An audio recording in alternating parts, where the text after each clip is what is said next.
Now in this slide we will discuss resistance mechanisms. ठीक है, कि एक तो बात हो गई जेनेटिक मेकअप की, कि जो इंडिविजुअल रेजिस्ट कर जाते हैं पेस्टिसाइड के अगेंस्ट, उनके अंदर रेजिस्टेंस क्रिएट होते हैं, तो वो रेजिस्टेंस ही अपनी शो करते हैं। ठीक है, उनके अंदर रेजिस्टेंस मैकेनिज्म होता है। तो अब हम फर्दर ये बात करते हैं कि ये जो इंडिविजुअल्स हैं या जो पेस्ट हैं वो सर्वाइव कर जाते हैं। हमने बात की थी कि पेस्टिसाइड हम अप्लाई करते हैं तो उसको डील करने के लिए ऑर्गेनिजम्स के अंदर या पेस्ट के अंदर क्या होता है, रेजिस्टेंस मैकेनिज्म्स भी होते हैं। हम मशीनरी और हम बायोकेमिकल प्रोसेसेस की बात करते हैं। ठीक है, तो agricultural pests use a variety of mechanisms to survive exposure to toxicant. ठीक है, टॉक्सिकेंट के एक्सपोजर को सर्वाइव करने के लिए पेस्ट के पास कुछ मैकेनिज्म्स होते हैं। Resistance can develop more easily when 2 और more of these mechanisms are used at the same time. अगर हमने एक पेस्टिसाइड अप्लाई किया है और पेस्ट की बॉडी के अंदर जो पेस्टिसाइड को डील करने के मैकेनिज्म मौजूद हैं तो बहुत ही अच्छी बात है, वो रेजिस्ट कर जाएगा। और दूसरा ये, अगर उनकी तादाद एक से ज़्यादा है, 1 है, 2 है, 3, 4 एट अ टाइम उसको पेस्टिसाइड को डील कर रहे होते हैं, तो जो है वो सर्वाइवल रेट बहुत ज़्यादा बढ़ जाता है, रेजिस्टेंस जो है वो कर सकते हैं पेस्ट।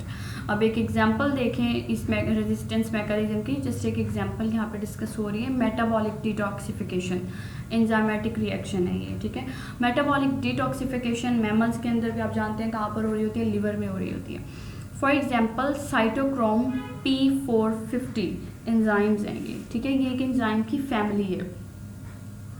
ये एंजाइम जो है साइटोक्रोम P450 लिवर एंजाइम है। इसका फंक्शन क्या होता है कि कोई भी जो मैमल्स के अंदर आते हैं स्टेरॉइड्स, कोई ड्रग्स हैं या कोई भी जीनोबायोटिक्स हैं, जीनोबायोटिक्स कहते हैं जो एक्सटर्नली बॉडी में हमारे हार्मफुल मटेरियल या केमिकल्स एंटर हो जाते हैं, तो उसको डील करने के लिए एक नेचुरल मैकेनिज्म है रेजिस्टेंस का बॉडी में। वो क्या है, साइटोक्रोम P450।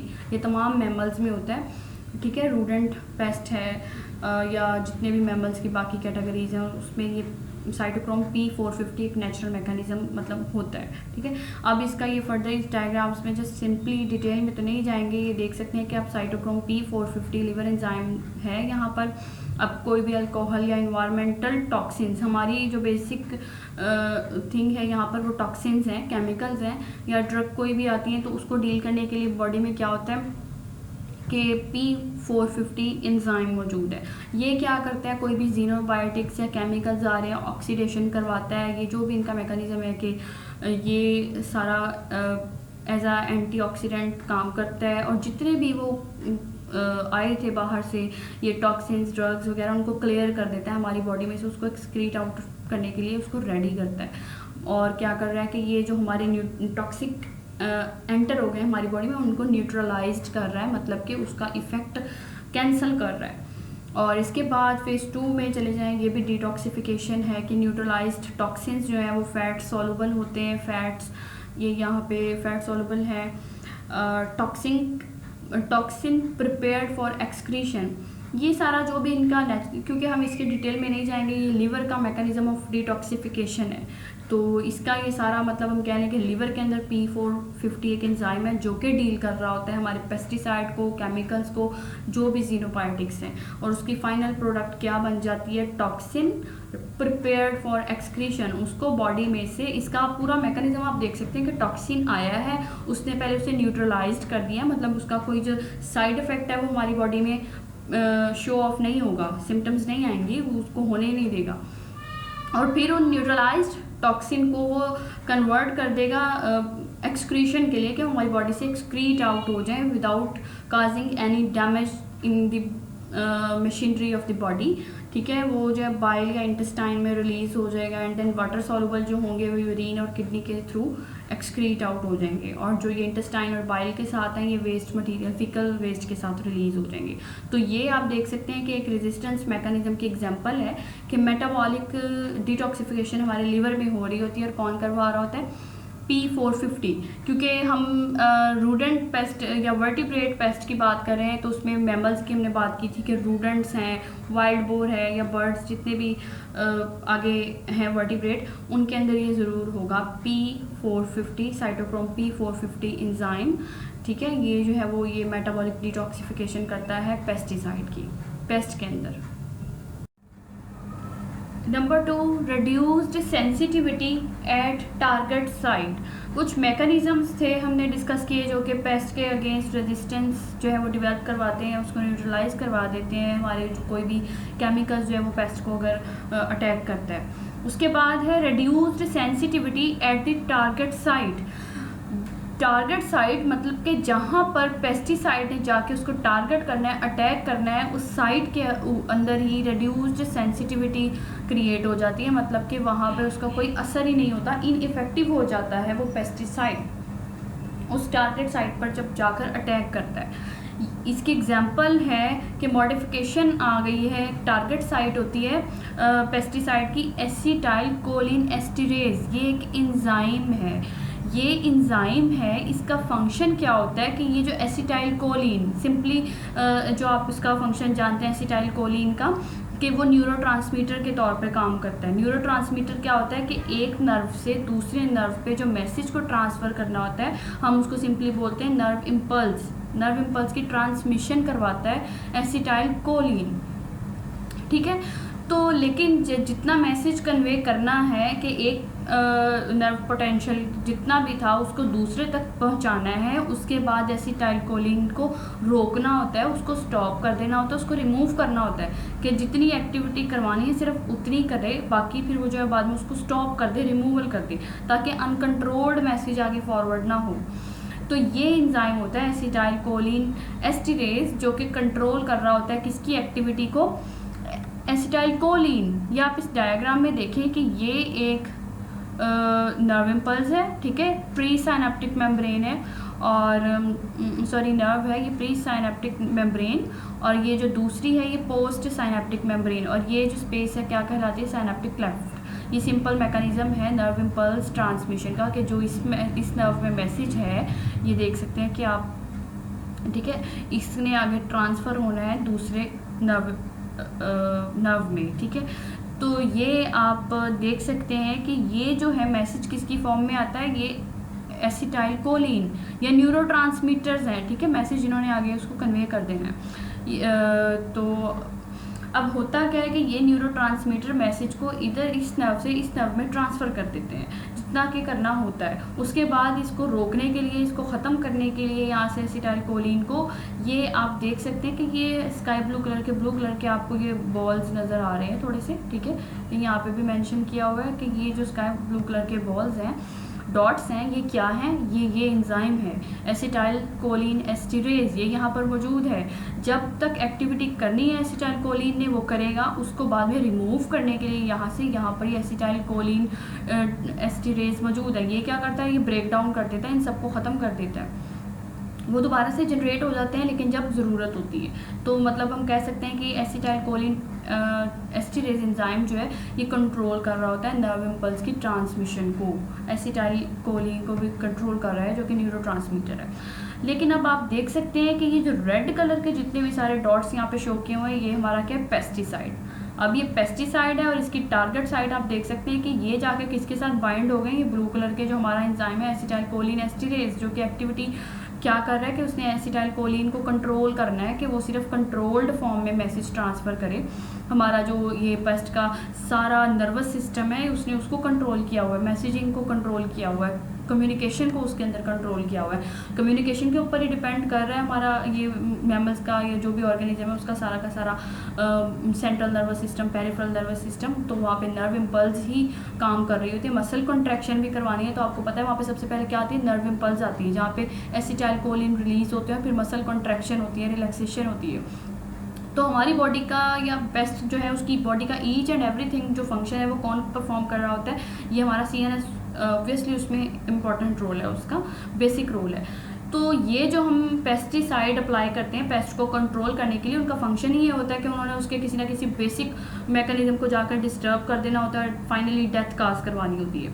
तो ये देखिए इनका अटैक कहाँ पर है कि इन्होंने इस एंजाइम को जाके टारगेट किया है जो कि कंट्रोल कर रहे थे सारी नर्व इम्पल्स को।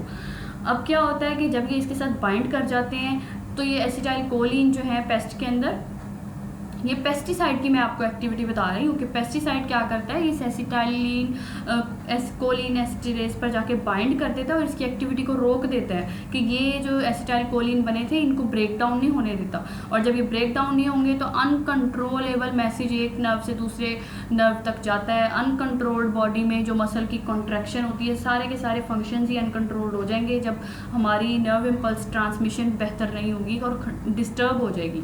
तो इस तरह से पेस्ट जो है वो किल हो जाता है, ऑटोमेटिकली उसके फंक्शंस डिस्टर्ब होते हैं, सारी फिजियोलॉजी डिस्टर्ब हो जाएगी तो वो किल हो जाएगा।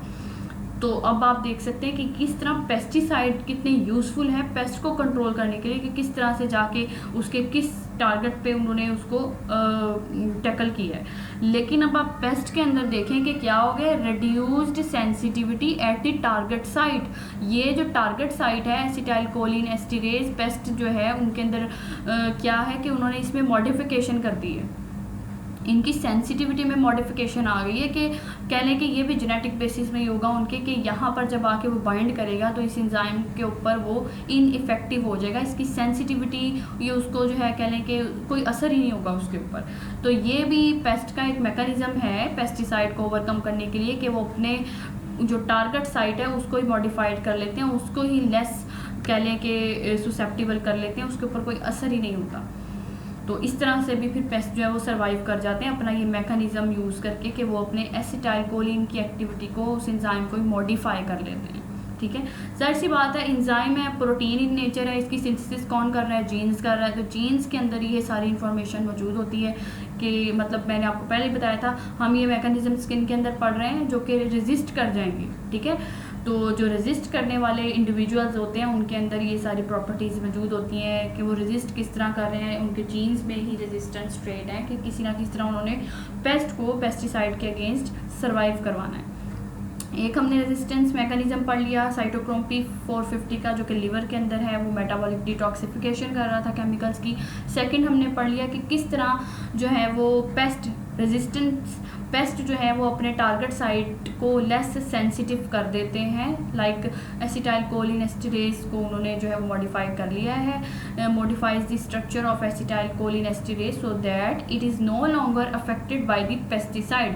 वो उस एंजाइम की स्ट्रक्चर को कुछ ऐसा चेंज करेंगे कि उसका फंक्शन तो ठीक रहेगा कि वो एसिटाइल कोलिन को कंट्रोल कर लेगा, लेकिन उसकी स्ट्रक्चर कुछ इस तरह से मॉडिफाई हो जाएगी, कह लें कि बाइंडिंग साइट को चेंज कर लेंगे वो अपनी के उस पर फिर पेस्टिसाइड का कोई असर नहीं होगा। ठीक है, उसके बाद हम इस पे देखते हैं मॉडिफिकेशन इन जीन्स। ये भी बहुत इंपॉर्टेंट है जेनेटिक्स के अंदर इनके, कि कुछ जो पेस्ट होते हैं उनके जीन्स के अंदर मॉडिफिकेशन भी, एक तो है कि नेचुरली भी जीन्स ट्रेट मौजूद हैं, कुछ ये है कि उनके जीन्स के अंदर म्यूटेशंस आ जाती हैं या मॉडिफिकेशन आ जाती है। इसकी एग्जांपल देखें, ये जो एक्सपेरिमेंटेड रिजल्ट यहाँ पे मैंने मेंशन किया है, anticoagulant resistance in rodents has proven to be rather complex.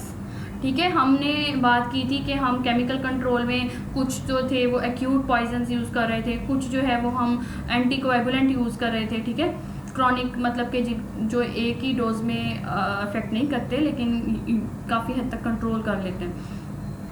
तो उन्होंने रैट्स के अंदर देखा है कि ये एंटीकोएगुलेंट जो हम यूज़ कर रहे थे उसके खिलाफ किस तरह से उन्होंने रेजिस्टेंस डेवलप कर ली है।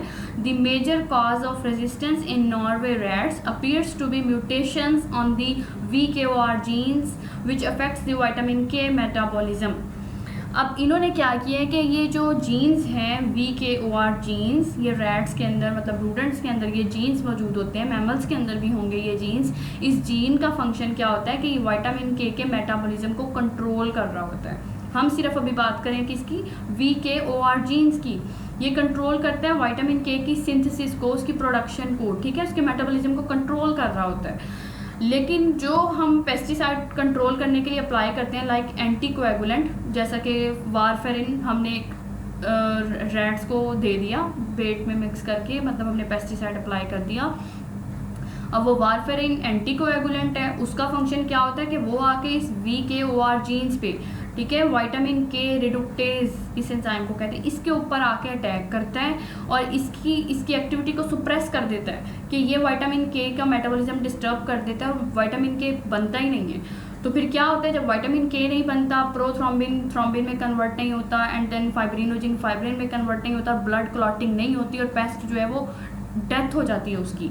ये सारा मैकेनिज्म होता है किसका, वारफेरिन या एंटीकोएगुलेंट जो हम यूज़ करते हैं। मैंने आपको उसका मैकेनिज्म बताया कि वो VKOR जीन पर जाकर इफेक्ट करता है, विटामिन के की सिंथेसिस नहीं होती, ब्लड क्लॉटिंग नहीं होती और पेस्ट हमारा किल हो जाता है। लेकिन अब हम यहाँ बात करें रेजिस्टेंस पेस्ट की। उन्होंने क्या किया है कि उन्होंने अपने इस जीन्स के अंदर ही मॉडिफिकेशन आ गई है। एक बार पेस्टिसाइड अप्लाई किया, 2 बार अप्लाई किया, फिर जो 2009 का एक रिसर्च पेपर है उसका रेफरेंस इसमें दिया गया है, आप पढ़ सकते हैं उसको डिटेल में। उन्होंने क्या किया कि ये जो स्टडी की तकरीबन 200 समथिंग रैट्स और माइस लेकर, उन्होंने जब बाद में एक्सपेरिमेंट उन पे वारफेरिन या एंटीकोएगुलेंट उसको अप्लाई किया और बाद में उसके रिजल्ट देखे हैं अपनी रिसर्च के, तो उन्होंने देखा कि रैट्स और माइस के अंदर रेजिस्टेंस आ गई है अगेंस्ट दी एंटीकोएगुलेंट। और वो रेजिस्टेंस क्यों आई है कि जब उन्होंने जीन सीक्वेंसिंग की है तो ये जो VKOR जीन है इसके अंदर कुछ मिससेंस म्यूटेशंस आ गई हैं। म्यूटेशंस आने के बाद पेस्ट जो है उसके अंदर रेजिस्टेंस डेवलप हो गई है और वो एंटीकोएगुलेंट उसके ऊपर कोई असर नहीं कर रहे।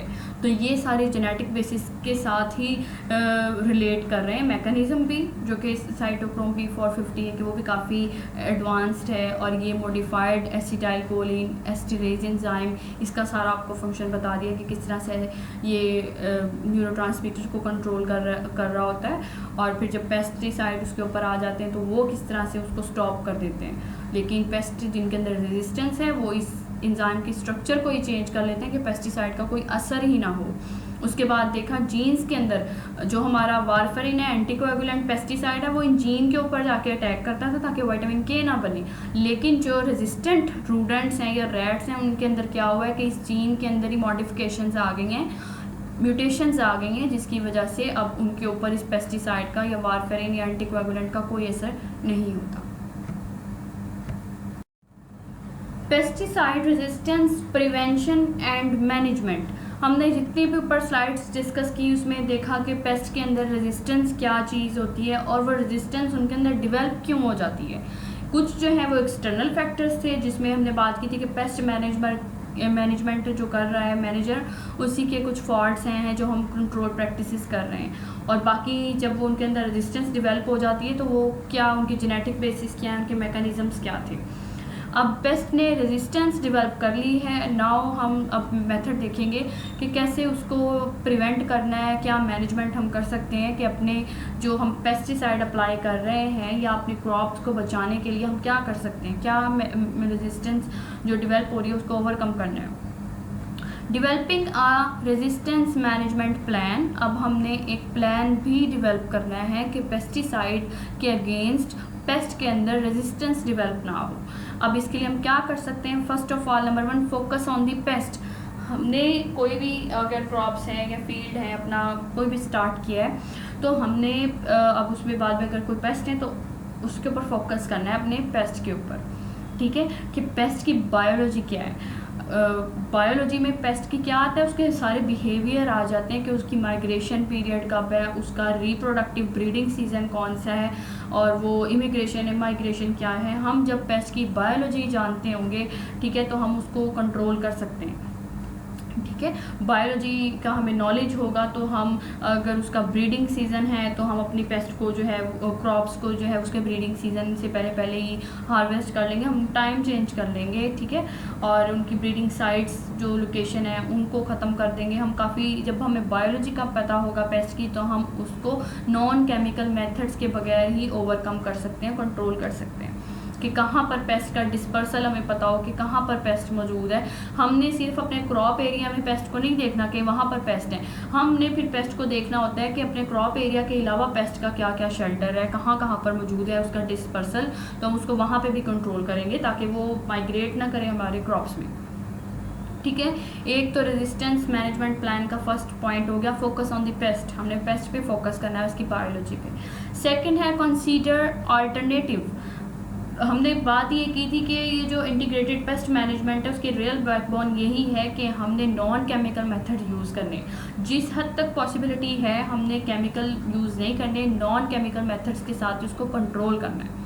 बहुत सारे मेथड हैं नॉन केमिकल के, ट्रैपिंग है, नेटिंग है, फ्लडिंग दी बरोज है, और ये डिटेल में डिस्कस हो चुके हैं लेक्चर्स जो कंट्रोल मेथड्स के हमने पढ़े थे, नॉन केमिकल कंट्रोल। उसके बाद है use more than one class of pesticide. ठीक है, ये जब मैंने अपनी फर्स्ट स्लाइड में डिस्कस किया था कि रेजिस्टेंस डेवलप क्यों हो जाती है पेस्ट में रेजिस्टेंस इसीलिए डेवलप होती है कि हम एक ही पेस्टिसाइड को या उसी से रिलेटेड केमिकल फैमिली के पेस्टिसाइड को बार बार लगातार जल्दी फ्रीक्वेंटली यूज़ करते हैं, तो पेस्ट के अंदर पेस्टिसाइड के जो है वो अगेंस्ट रेजिस्टेंस डेवलप हो जाती है। तो हमने यहाँ पे बात की कि हमने एक से ज़्यादा क्लास मतलब डिफरेंट केमिकल फैमिली से रिलेटेड यूज़ करने, सेम केमिकल फैमिली वाले पेस्टिसाइड यूज़ नहीं करने। Consider all the treatments made during the year, हमने ये भी चेक करना है कि हमने पूरे साल में कौन कौन से ट्रीटमेंट लगाए थे, तो जिन ट्रीटमेंट से हमें ज़्यादा फ़ायदा हुआ होगा तो हम उसको नेक्स्ट टाइम फिर ज़्यादा अप्लाई करेंगे। तो इससे ओवरऑल हमने अपना कॉस्ट वगैरह भी जो है वो देखनी है, सारा मैनेज करना है। तो हमने सारे साल जो ट्रीटमेंट्स लगाए थे और उनके क्या हमें एडवांटेज हुआ, बेनिफिट, हमने उनको सारा कैलकुलेट करना होता है। Apply only the recommended pesticide application rates. ठीक है, हमने ये बात नोटिस रखनी है कि जो हमारी पेस्टिसाइड की पैकिंग के बाहर रिकमेंडेड लेबल दिया हुआ है उस पेस्टिसाइड की डोज का, हमने उसको उसी तरह इस्तेमाल करना है, ना तो उससे कम यूज़ करना है डोज, ना उससे ज़्यादा यूज़ करना है। तो ये वो सारे कहने के प्लान्स हैं जिनको अगर हम स्टार्ट में ही देख लें तो फिर पेस्ट में रेजिस्टेंस डेवलप नहीं होती, और अगर रेजिस्टेंट डेवलप हो रही है तो वो इन्हीं कोई ना कोई पॉइंट हम स्किप कर देते हैं या कोई लापरवाही हो जाती है, जिसकी वजह से कह लें कि अगर पेस्ट मैनेजर इतना एजुकेटेड नहीं है, उसको हाउल नहीं है पेस्टिसाइड को यूज़ करने की या पेस्ट की बायोलॉजी की, तो काफ़ी ज़्यादा लॉस हो सकता है। तो इससे बचने के लिए हमें पहले प्लान बनाने होते हैं, ये सारे प्लान्स हैं।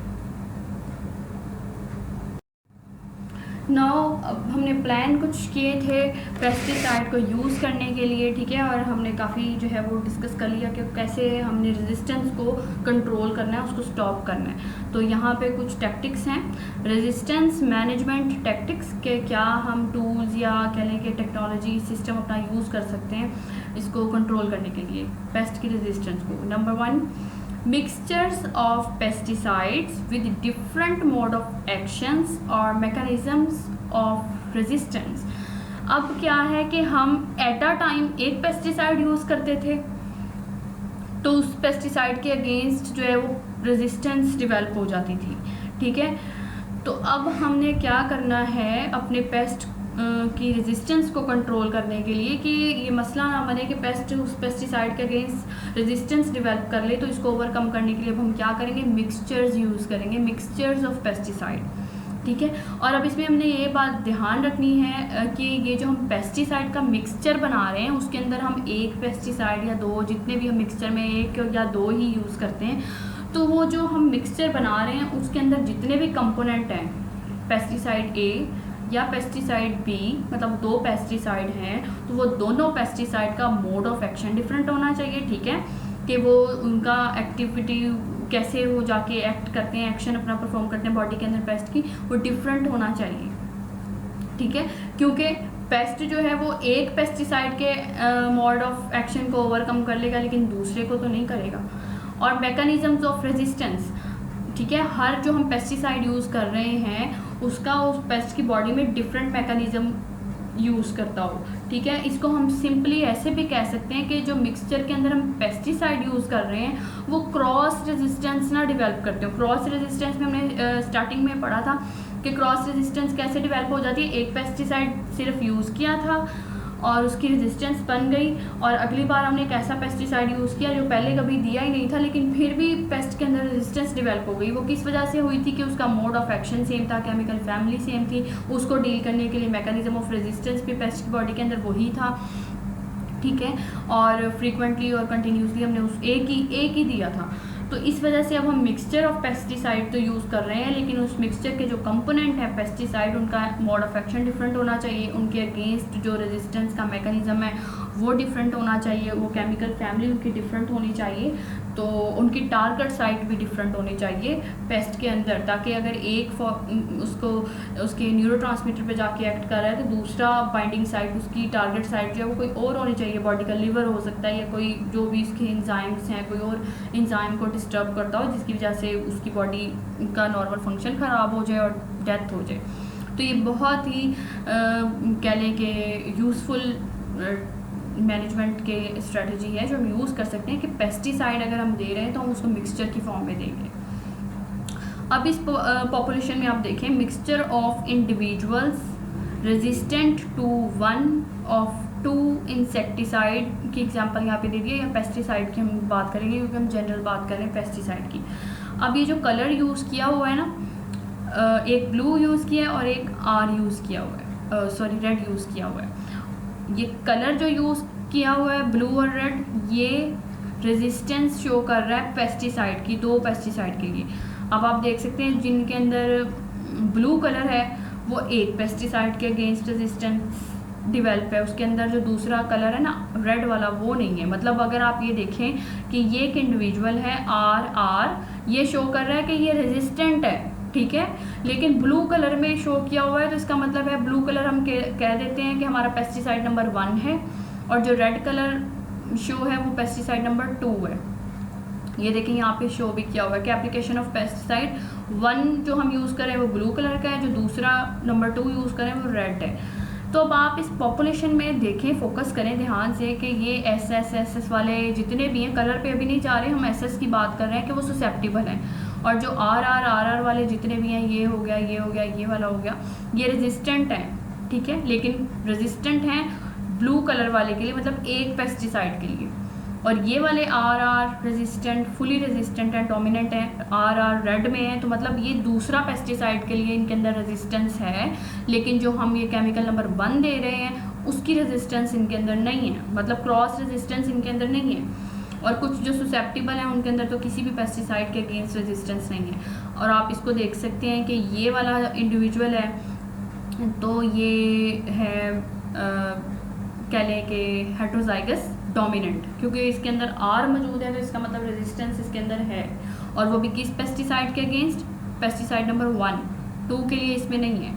इस वाले को आप देखें तो इसमें ये जो इसका ससेप्टिबल वाला है उसमें भी थोड़ी सी रेजिस्टेंस जनरेट हो चुकी है, लेकिन केमिकल नंबर 1 के लिए, और दूसरा जो जीन है वो देख सकते हैं आप सेकंड नंबर वाले हमारे पेस्टिसाइड के लिए। तो आप देख सकते हैं कि एक तो पेस्ट की जो पॉपुलेशन है उनकी जेनेटिक्स भी डिफरेंट है, कुछ ससेप्टिबल हैं, कुछ डोमिनेंट हैं, और कुछ जो है वो रिसेसिव हैं। और आप देख सकते हैं कि उनके अंदर जो कि डोमिनेंट हैं उनके अंदर रेजिस्टेंस भी कभी एक के लिए है, ब्लू के लिए है तो रेड के लिए नहीं है, जिसमें रेड के लिए है वो ब्लू के लिए नहीं है, मतलब एक के लिए है तो दूसरे के लिए उनके अंदर रेजिस्टेंस नहीं होती है, ठीक है। इस बात का यही मतलब बनता है कि पेस्ट की जो पॉपुलेशन है अगर उनके अंदर रेजिस्टेंस मौजूद होती भी है, लेकिन एट अ टाइम, ये बहुत रेयर केस होता है कि एक ही इंडिविजुअल के अंदर हम अगर मिक्सचर यूज़ कर रहे हैं कि उनकी केमिकल फैमिली भी हमने पेस्टिसाइड जो चूज़ किया वो हर लिहाज से डिफरेंट है, mode of action, mechanisms of resistance, target site, chemical family, हर चीज़ मतलब वो टोटली डिफरेंट है। तो ये बहुत कह लें कि पॉपुलेशन के अंदर at a time resistant individual भी अगर है तो उसके अंदर एट अ टाइम दोनों के लिए रेजिस्टेंस नहीं हो सकती, या तो ब्लू के लिए है मतलब एक के लिए है, और अगर दूसरे वाले में दूसरे के लिए तो पहले के लिए नहीं है।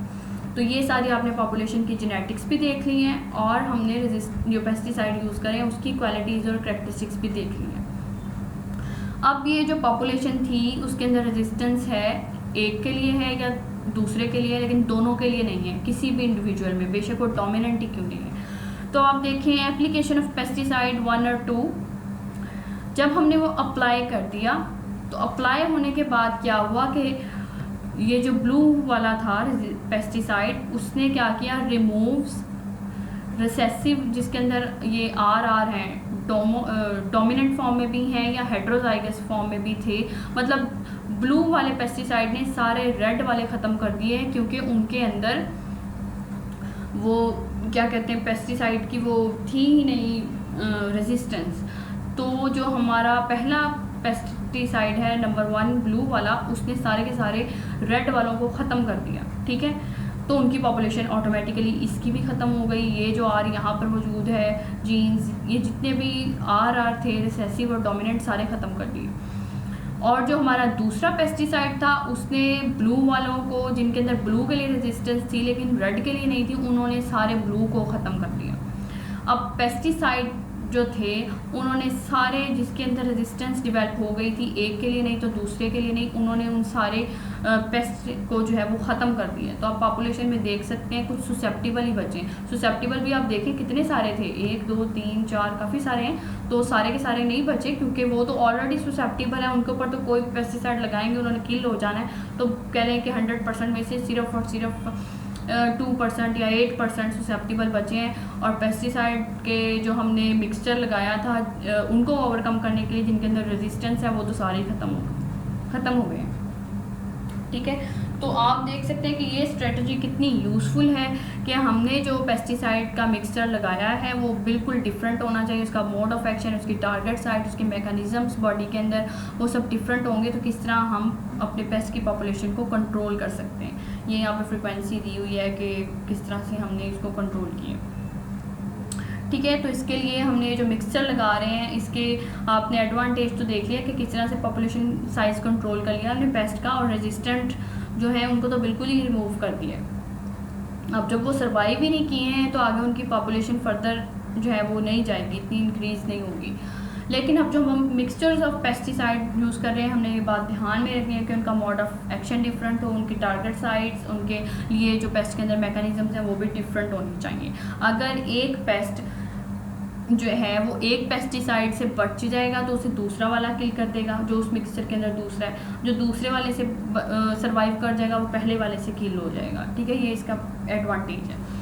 अब हमने जब मिक्सचर बना लिया पेस्टिसाइड का तो इसको बहुत केयरफुली यूज़ करना है, मतलब जिसको यूज़ कर रहा है उसने सारी एहतियाती जो तदाबीर हैं उनको फॉलो करना है, फोकस करना है। और हमने यही बात की कि जो मिक्सचर में पेस्टिसाइड हैं उनके अगेंस्ट कोई क्रॉस रेजिस्टेंस ना डेवलप हो रही हो। तो क्रॉस रेजिस्टेंस को हमने इसीलिए रोकना ना कि मोड ऑफ एक्शन भी डिफरेंट है, केमिकल फैमिली डिफरेंट है, तो क्रॉस रेजिस्टेंस का भी कोई यहाँ पर चांस नहीं है कि डेवलप हो जाएगी।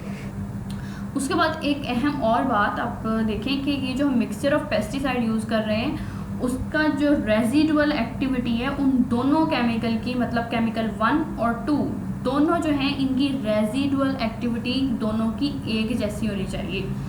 रेजिडुअल एक्टिविटी कहते हैं कि फॉर एग्जांपल ये 1 और 2 हमने एक बेट में मिक्स किए थे, दोनों पेस्टिसाइड, ठीक है। अब हमने इसको बेट में मिक्स कर दिया था। रेजिडुअल एक्टिविटी कहते हैं कि कोई पेस्टिसाइड जो है वो कितने टाइम तक एक्टिव रहता है, कि उसका असर कितनी देर तक उस पेट में मौजूद रहेगा कि उसको कोई पेस्टिसाइड जो है वो आके इनटेक कर ले, और फिर जब वो बॉडी में चला जाएगा वो तो फिर उसका आगे।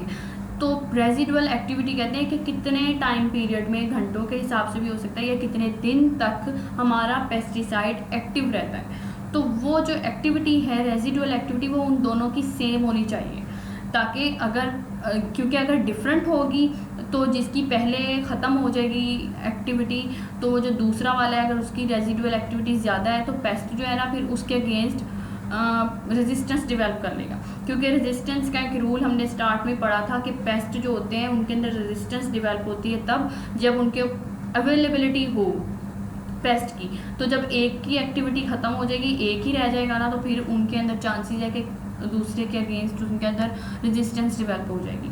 तो हमने ये जो मिक्सचर के अंदर पेस्टिसाइड यूज़ करने हैं उनको हर लिहाज से उनकी केमिस्ट्री, उनके मोड ऑफ एक्शन, उनके टारगेट साइट्स, हर चीज़ जो है वो डिफरेंट होनी चाहिए। और इन सब चीज़ों को अकॉर्डिंग हमने जो मिक्सचर तैयार करना है, लेकिन हम इससे जो है वो रेजिस्टेंस डेवलप होने से बचा सकते हैं। हमारा टाइम भी बच जाएगा। हम एक अप्लाई करते हैं और फिर देखते हैं कि इसमें रेजिस्टेंस डेवलप हो गई, फिर दूसरा करते हैं, दूसरा टाइम बहुत वेस्ट होता है। जब हम at a time mixture use कर लेते हैं तो हमारा टाइम भी बच जाएगा और पेस्ट के अंदर रेजिस्टेंस भी डेवलप नहीं होगी। नेक्स्ट ईयर भी जब हम वो अपनी क्रॉप लगाएंगे तो जब रेजिस्टेंट पेस्ट के इंडिविजुअल ज़िंदा ही नहीं थे, वो हैं ही नहीं, तो नेक्स्ट ईयर भी हमें ज़्यादा प्रॉब्लम नहीं आएगा उस क्रॉप को प्रोटेक्ट करने के लिए। नाउ सेकंड जो हम मैनेजमेंट टेक्निक यूज़ करते हैं पेस्टिसाइड रेजिस्टेंस के अगेंस्ट, वो क्या है? रोटेशंस और अल्टरनेशन ऑफ पेस्टिसाइड्स। ठीक है, रोटेशन या अल्टरनेशन ऑफ पेस्टिसाइड, हमने अपने जो पेस्टिसाइड पहले हमने बात की मिक्सचर दे रहे थे, एट अ टाइम दे रहे थे, लेकिन अब हम डिफरेंट पेस्टिसाइड दे रहे हैं डिफरेंट टाइमिंग्स में, लेकिन हमने उनके टाइम पीरियड का, अब यहाँ पे अल्टरनेशन और रोटेशन की बात हो रही है, सारा का सारा डिपेंड कर रहा होगा टाइमिंग और ड्यूरेशन पे पेस्टिसाइड की। ठीक है, आप इस ग्राफ में देख सकते हैं कि ये जो है रेजिस्टेंस है यहाँ पे 0 पे है, समझ रहे हैं? ठीक है, जैसे जैसे टाइम यहाँ पे बढ़ता जाता है रेजिस्टेंस भी बढ़ती जाती है। अब आप एप्लीकेशन देख लें, एप्लीकेशन मतलब कि हमने कब कब अप्लाई करना है। अब यहाँ पे कोई अभी पेस्टिसाइड अप्लाई नहीं हुआ था, ठीक है, और तो फिर जो है वो रेजिस्टेंस भी बढ़ती जाती है। अब यहाँ पे हमने इस टाइम पर आके क्या है, पेस्टिसाइड अप्लाई कर दिया है। ठीक है, जब हमने पेस्टिसाइड अप्लाई किया है ना, तो मैंने क्या बात की थी, रेजिस्टेंस तभी डेवलप होगी जब कोई उसको टास्क मिलेगा, पेस्टिसाइड आएगा तो पेस्टिसाइड के अगेंस्ट रेजिस्टेंस डेवलप होगी। अब जब ये पेस्टिसाइड हमने यहाँ पे इस टाइम पे सिर्फ अप्लाई किया है, ठीक है, तो यहाँ पे देखें कि उसका जो रेजिस्टेंस है पेस्ट के अंदर वो बढ़ती जाएगी। ठीक है, बढ़ती जाएगी। अब हमने इस टाइम के बाद आप देखते हैं कि सिर्फ पेस्टिसाइड अप्लाई किया था, और आप ये देखते हैं कि उसका ये रिकवरी पीरियड है सारा। जब पेस्टिसाइड हम रिमूव कर देते हैं, यहाँ तक आप देखें कि रेजिस्टेंस उसकी काफ़ी, ये यहाँ पे हम पॉपुलेशन साइज नहीं देख रहे हैं इस ग्राफ में, हम सिर्फ टाइम के अकॉर्डिंग देख रहे हैं कि हमने यहाँ पे पेस्टिसाइड अप्लाई किया, और ये जो है फिर जितने भी वहाँ पे इंडिविजुअल थे, इतनी तेज़ी के साथ उनके अंदर रेजिस्टेंस बढ़ गई, जितने भी वहाँ पर रेजिस्टेंट इंडिविजुअल थे। देखें पीक पर चली गई है रेजिस्टेंस, नियर टू पीक। ठीक है, जब हमने पेस्टिसाइड, आप इस टाइम पे देख सकते हैं आपके कोई पेस्टिसाइड अप्लाई नहीं हो रहा। ठीक है, तो रिकवरी पे आ रहा है, वापस आ रहा है। रिकवरी पे क्या था कि जब हम रिमूव कर देते हैं पेस्टिसाइड, तो उसमें रेजिस्टेंस ऑटोमेटिकली कम होती जाएगी, या कह लें उसकी रिप्रोडक्शन ही कम हो जाएगी। उसके बाद में सुसेप्टिबल यहाँ पे इंक्रीज़ कर जाते हैं, लेकिन रेजिस्टेंट पेस्ट जो है उनकी कह लें कि ग्रोथ कम हो जाएगी, उनका टाइम कम हो जाएगा। और इतने में क्या है कि हमने अब जो दोबारा पेस्टिसाइड, अगर यहाँ पे कुछ सर्वाइव कर भी गए हैं, यहाँ पर कुछ जो है रेजिस्टेंट इंडिविजुअल इधर सर्वाइव कर भी गए थे, लेकिन अब हमने क्या अप्लाई कर दिया है, कोई दूसरा पेस्टिसाइड अप्लाई किया है। ए वाला नहीं किया, बी किया। अगर ए करेंगे तो फिर पॉसिबिलिटी है कि उसके अंदर ऑलरेडी रेजिस्टेंस है। अब हमने बी किया है, तो बी के अगेंस्ट रेजिस्टेंस ऊपर जाएगी, ठीक है, लेकिन ए बी के अगेंस्ट ऊपर चली गई है रेजिस्टेंस। फिर हमने रिकवरी करवाई है, ठीक है, और उसके बाद देन हमने पेस्टिसाइड ए दिया है। तो इस तरह जब हम देंगे ऑल्टरनेशन और रोटेशंस में, तो होता क्या है कि पेस्टिसाइड जो है वो अभी एक के अगेंस्ट उन्होंने अगर रेजिस्टेंस डेवलप करवा ली थी, लेकिन जब हम दूसरा पेस्टिसाइड देना है, और हमने दूसरा पेस्टिसाइड इतने टाइम के लिए देना है कि जब हम दोबारा वो पेस्टिसाइड अपना दें तो उसके अंदर पहले जो डेवलप हो भी गई थी ऑर्गेनिजम्स के अंदर रेजिस्टेंस, वो ख़त्म हो गई हो। ठीक है, फिर हमने दूसरा उनको दे देना है, और फिर इस तरह पहला, इस तरह ऑल्टरनेशंस और रोटेशंस होगी। डिफरेंट टाइम पीरियड पे हम अपना डिफरेंट पेस्टिसाइड देंगे, तो ऑटोमेटिकली उनकी जो है रिकवरी के बाद आप देख सकते हैं बहुत ज़्यादा डिक्लाइन हो जाता है उनकी पॉपुलेशन में, और हमने ये डिक्लाइन ही करवाना होता है। ठीक है, अगर आप लास्ट पे देखें कि यहाँ पे हम अपनी उस पॉपुलेशन पे आ गए 0 पे, कि जहाँ पर कोई भी रेजिस्टेंट इंडिविजुअल्स अब मौजूद नहीं है, तो अब हमें ज़रूरत ही नहीं है पेस्टिसाइड जो है वो अप्लाई करने की, और हमने अपना जो है वो क्रॉप वगैरह जो भी है हमारी, वो हमने उसका हार्वेस्ट करनी है। तो ये टेक्निक्स हैं कि रेजिस्टेंस भी डेवलप हो जाती है due to some deficiencies of the pest manager, और कुछ नेचुरल मैकेनिज्म है, जेनेटिक्स में ही है रेजिस्टेंस, तो बाद में हम उसको ओवरकम भी कर सकते हैं डिफरेंट टाइम पीरियड पे जो है वो डोज देकर, और डिफरेंट पेस्टिसाइड की, कभी ए दे दिया कभी बी दे दिया, और उनके दरमियान में जो टाइमिंग है वो भी इतनी होनी चाहिए कि जब हम दूसरा पेस्टिसाइड दे रहे हैं तो पहले के अगेंस्ट जितनी भी उनके अंदर वो है वो ख़त्म हो जाए, कि जब हम दोबारा वही अप्लाई करें तो उतना टाइम लगे पेस्टिसाइड पेस्ट को उसको ओवरकम करने में। ठीक है, इतने में क्या होता है कि हम अपना वो सीज़न निकल जाता है क्रॉप्स का। तो इस पूरे लेक्चर में हमने क्या देखा था कि रेजिस्टेंस कैसे डेवलप हुई थी और क्यों डेवलप हो गई थी, कि हमने जो पेस्टिसाइड यूज़ किए थे सिंगल यूज़ किया था और कंटिन्यूसली फ्रीक्वेंट यूज़ किया था, सेम मोड ऑफ एक्शन था, तो क्रॉस रेजिस्टेंस भी जनरेट हो गई थी। और फिर रेजिस्टेंट ऑर्गेनिज्म का आपने इसमें देखा जीन्स और रिलीज और ट्रेड्स का देखा, रिसेसिव, होमोजाइगस और सुसेप्टिबल जितने भी इंडिविजुअल्स थे, और मैकेनिज्म्स देखे थे, टारगेट साइट्स देखी थी, किस तरह मॉडिफिकेशन हो जाती है जीन्स में। तो ये है पेस्ट के अंदर रेजिस्टेंस कैसे डेवलप होती है, और ये दो मैंने आपको तरीके बता दिए, मिक्सचर यूज़ करके और रोटेशन करके हम पेस्टिसाइड के अंदर रेजिस्टेंस डेवलप होने से रोक सकते हैं, ताकि हमारा पेस्टिसाइड जो है जब हम अप्लाई कर रहे हैं तो हमें यूज़फुल जो है वो उसके हमें उसके यूज़फुल रिजल्ट्स आएँ। Thank you so much.